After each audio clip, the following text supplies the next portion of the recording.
Pois é, estamos aqui com os nossos queridos pastores, Rogério Goulart. Amém. Bom dia, Pastor Guerra. Tudo bem? Bene. Muito bem, Bene. Muito bem. E eu quero só registrar algumas participações aqui. A gente vai estar continuando, depois a gente registra mais.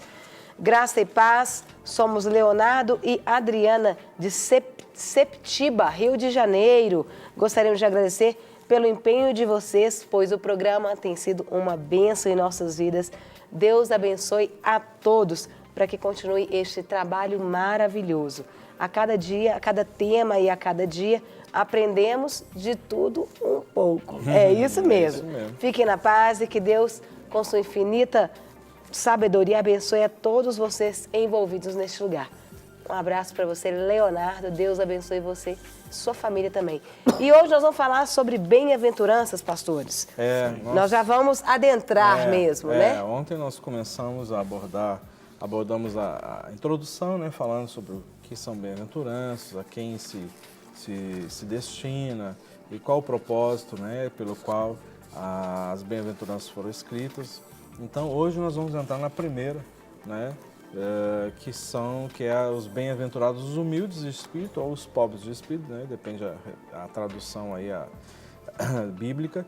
E nós queremos trazer essa abordagem justamente para que a gente possa entender, né, na profundidade da palavra de Deus e os escritos das palavras de Jesus, o que isso traz para nós como cristãos e não cristãos também, dentro da perspectiva da nossa alma, ou seja, o que significa isso? Eu sempre digo lá na escola de restauração, que sou eu que dou essa matéria lá, que ela é ministrada no módulo 3. Então, eu sempre digo, olha, o módulo 1 e o módulo 2 abordam esses temas que a gente diz que são aqueles temas mais da lixa grossa, não é? Na nossa vida. É verdade. Né? Que é rejeições, complexos, abusos e vários temas relacionados a essas áreas e que normalmente são aquelas áreas latentes que a pessoa chega lá gritando porque passou por uma situação assim. Agora, quando a gente começa a entrar nas bem-aventuranças, eu digo que é a lixa fina. Porque aí retrata exatamente o quê? Retrata questões relacionadas ao nosso caráter, não é? E o maior desafio de todos nós é sermos curados de nós mesmos. Então, é aquela situação quando a gente se depara diante do espelho e a gente vê as nossas limitações, a gente vê as nossas pequenezes, a gente vê as situações assim que está bem lá dentro da nossa alma. Então, justamente as bem-aventuranças, elas trazem, na verdade, funcionam melhor como um aparelho de uma ressonância magnética para poder enxergar essas coisas que às vezes estão bem pequenininhas. A gente não percebe aos olhos naturais, mas só através de um exame mais apurado que a gente consegue. Eu falo que o caráter é como nós somos vistos no mundo espiritual, né? Exato. Né? Se você dá cheque sem fundo, se você é mentiroso, caráter fala disso. Exatamente. Cheque peixe, né? Hã? Cheque peixe. O que é isso? Ele vai em nada, né? Ah, meu Deus, cheque peixe. Começou cedo hoje. Começou. Exatamente. Então, o que eu quero dizer é o que sempre o pastor Márcio fala, né? Quer dizer, caráter é aquilo que eu sou quando estou sozinho, não é? Quando não tem ninguém para ver. Então, isso é caráter, né? Então, eu sou a mesma pessoa, só junto de pessoas, né? Quando eu me olho no espelho, tô sozinho, olho assim, vejo o reflexo do meu rosto. Isso. Aí, então, vamos lá, né, no versículo, Mateus 5,3, fala assim, bem-aventurados humildes de espírito, porque deles é o reino dos céus.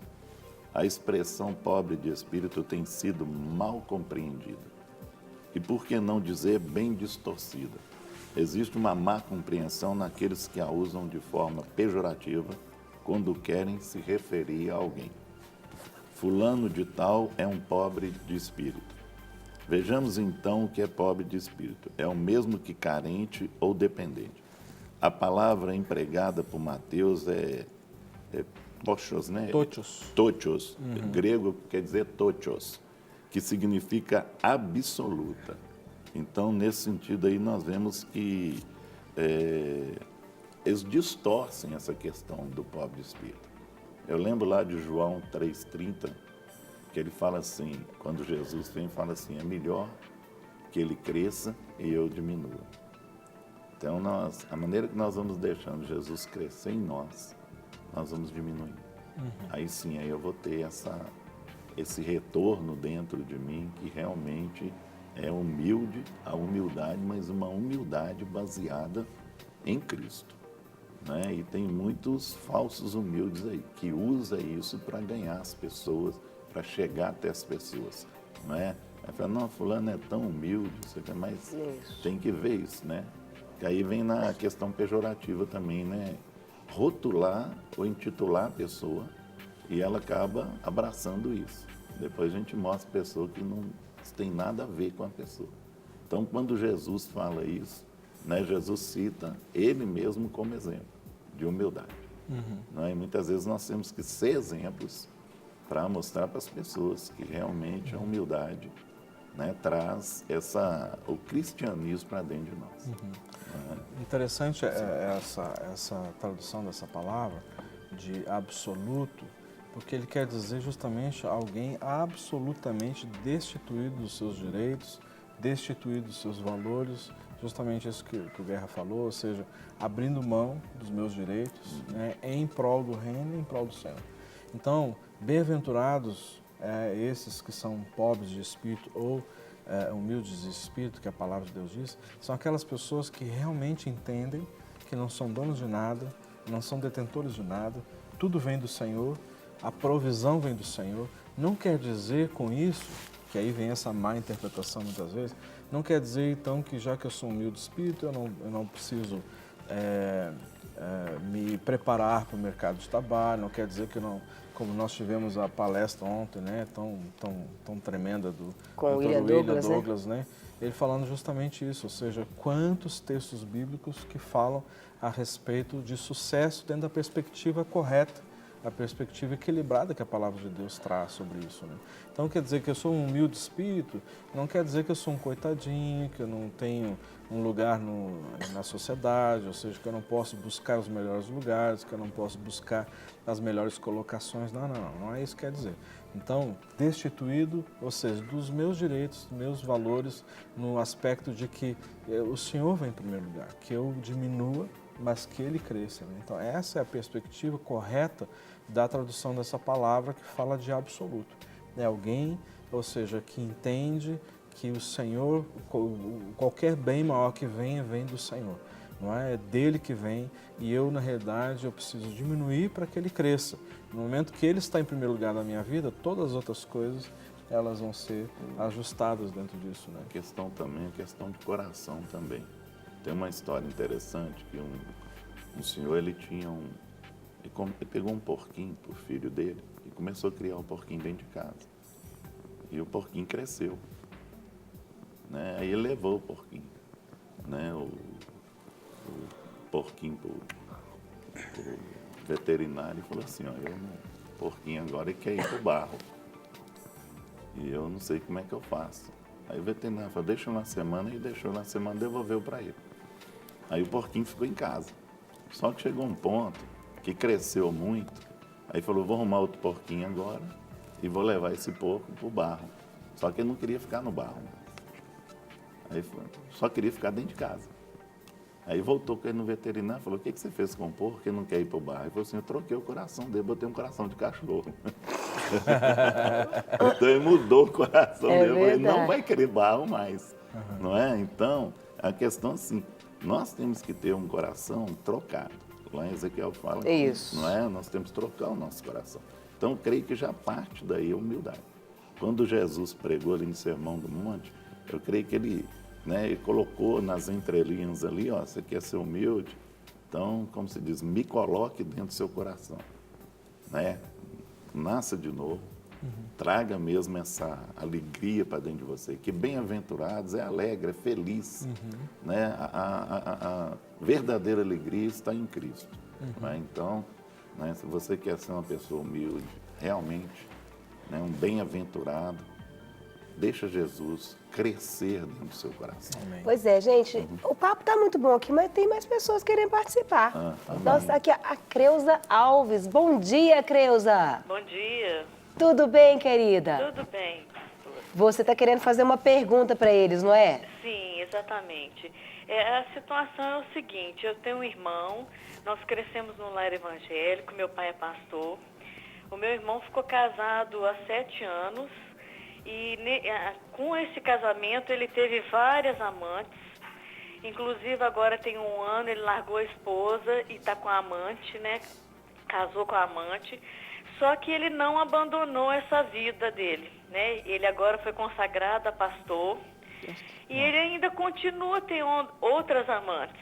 Então eu gostaria de saber que tipo de cegueira que ele tem, porque todo mundo vê isso, ninguém alerta, eu sou a única que alerta, mas assim, ele continua sendo próspero, continua ganhando almas e continua com essa vida. Então, assim, eu vejo péssimo exemplo. Mesmo estando alertando essa criatura, ele ainda continua nessa vida.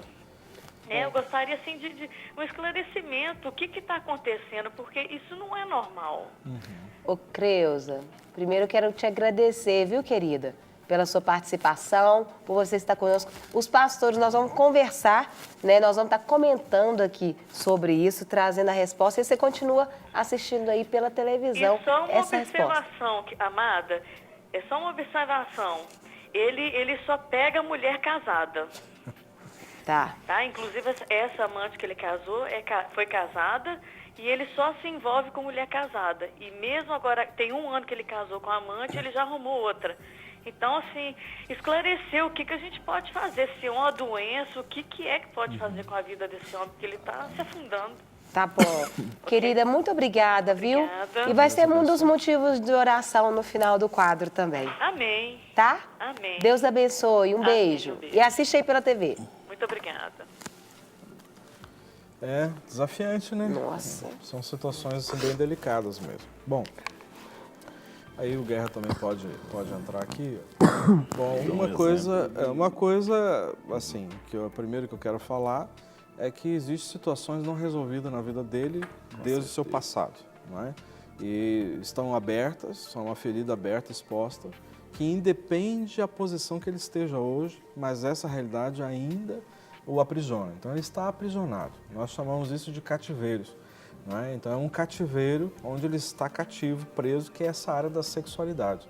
Sim. E ele precisa ser restaurado nessa área, precisa ser curado. Né? Então esse é um aspecto. Então, como que a gente pode ajudá-lo? Ele precisa querer ser ajudado. Esse é o princípio de qualquer coisa. Para nós podermos ajudar alguém, a pessoa precisa querer, desejar, né? reconhecer que está enfermo e precisa de ajuda. Agora, aí uma outra questão aí espiritual que eu não quero entrar, mas assim, será que as pessoas não estão sabendo disso? Será que seus líderes não sabem disso? Se os seus líderes sabem disso e ainda o consagram, então aí é uma outra situação. Cada um vai responder pelos seus atos, né? Ou seja, teoricamente e na prática não deveria. Deveria ser resolvido isso para poder aí depois então ser consagrado. Mas aí esse mérito não é nosso. A gente não pode entrar nesse aspecto aí. Agora, se ainda assim, mesmo assim sendo consagrado, ainda ele continua nessa prática, aí é uma situação que ele precisa aceitar ser tratado. E precisa ser resolvido isso, porque é uma situação, como você disse, muitas pessoas sabem, percebem isso, mas ninguém confronta. Aí é um problema, né? Precisa ser confrontado. Né? E outra coisa, né? Ele tem aí o personagem de Dom Juan na vida dele, que tem que ser tratado esse personagem. Uhum. E outra coisa, não esqueça que Deus está olhando isso. Como Davi, ele achou que nada ia acontecer com ele, e de repente foi levantado um profeta e dali para frente a vida de Davi virou outra. Deus pode levantar um profeta na vida dele, ou Deus pode trabalhar com ele. Existe um limite. E chegando nesse limite, dali para frente, Deus começa a trabalhar. Então é bom que ele seja alertado, cuidado, antes que Deus comece a trabalhar com ele. Não é? Que se ele cair no trabalho dos homens, né? Aí vai acontecer o quê? Ele pode passar por uma cura, ser curado, reconhecer o erro dele e tudo, não é?